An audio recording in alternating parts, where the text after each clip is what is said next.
May mga career na unti-unting bumabagsak.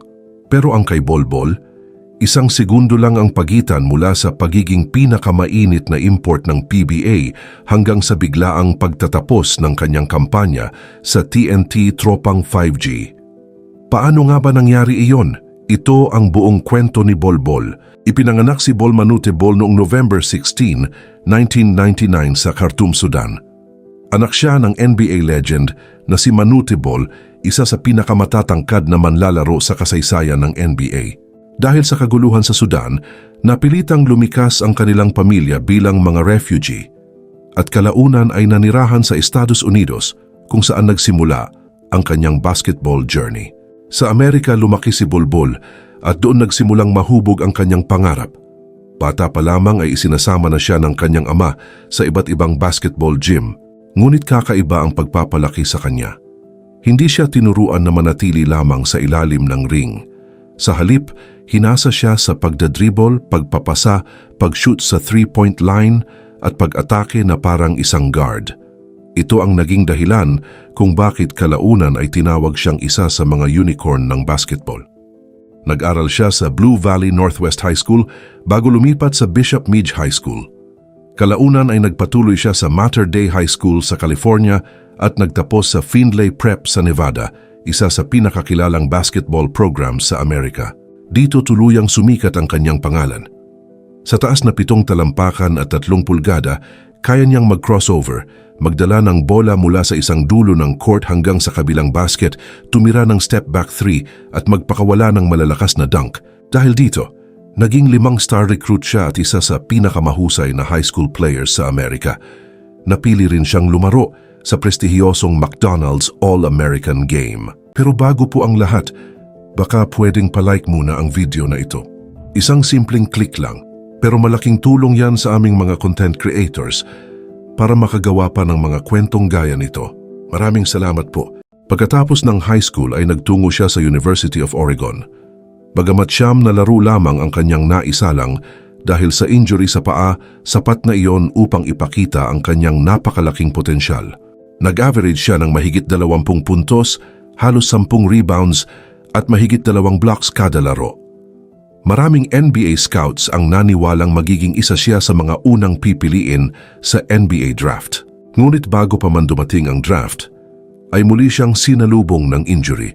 Dahil sa pangamba ng maraming koponan tungkol sa kalagayan ng kanyang paa, bumagsak ang kanyang draft stock.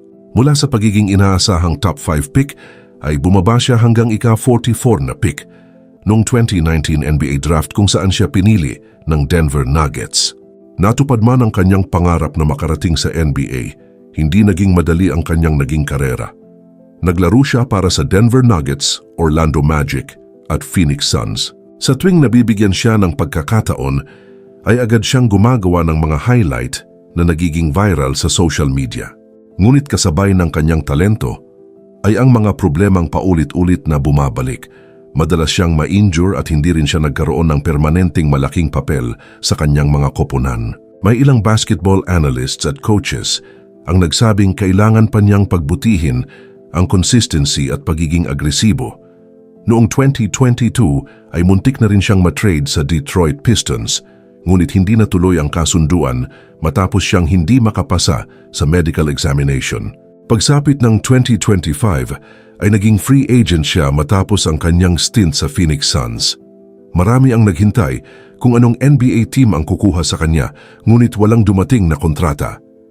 Para sa iba, tila unti-unti nang nawawala ang dating isa sa pinakamalalaking basketball prospects ng Amerika.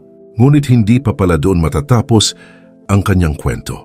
Noong 2026 ay tinanggap niya ang alok ng TNT Tropang 5G bilang import sa PBA Commissioner's Cup.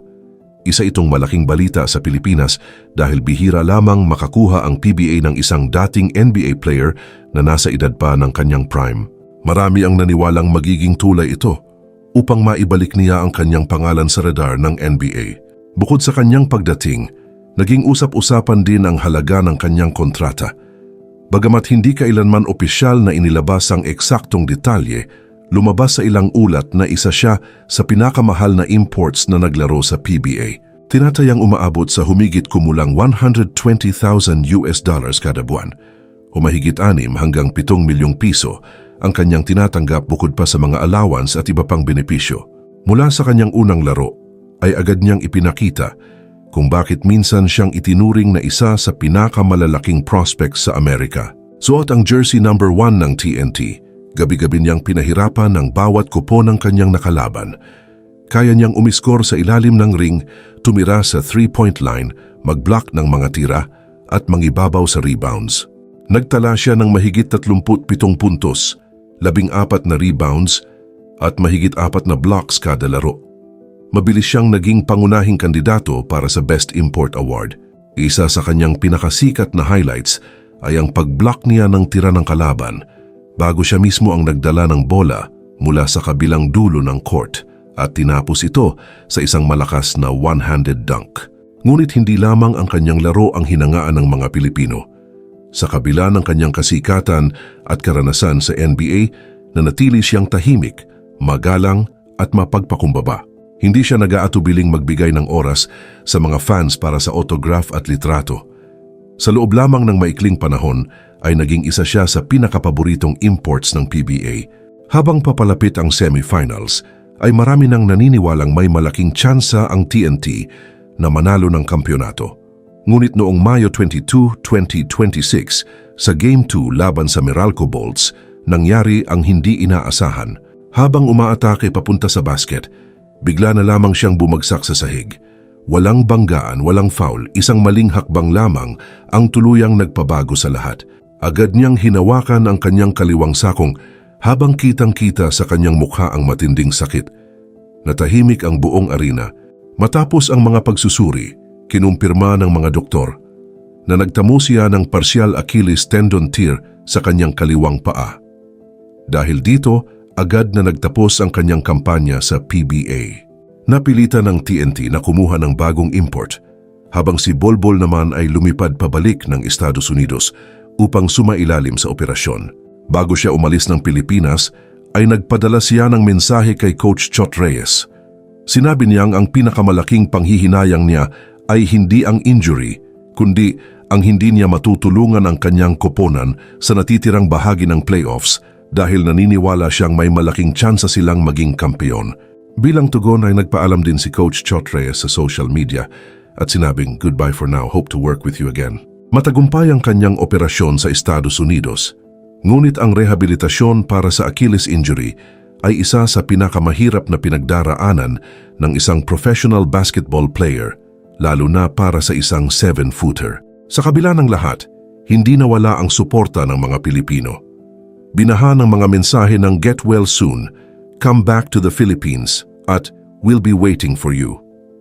Marami ang naniniwalang kung hindi lamang siya na-injure, malaki sana ang tsansa ng TNT na magkampiyon. Sa huli, ang kwento ni Bolbol ay kwento ng isang pambihirang talento na pinigil ng injuries. Ngunit para sa maraming Pilipino, hindi pa rito nagtatapos ang kanyang kwento. Umaasa pa rin silang balang araw, makikita nilang muli si Bolbol na naglalaro sa PBA.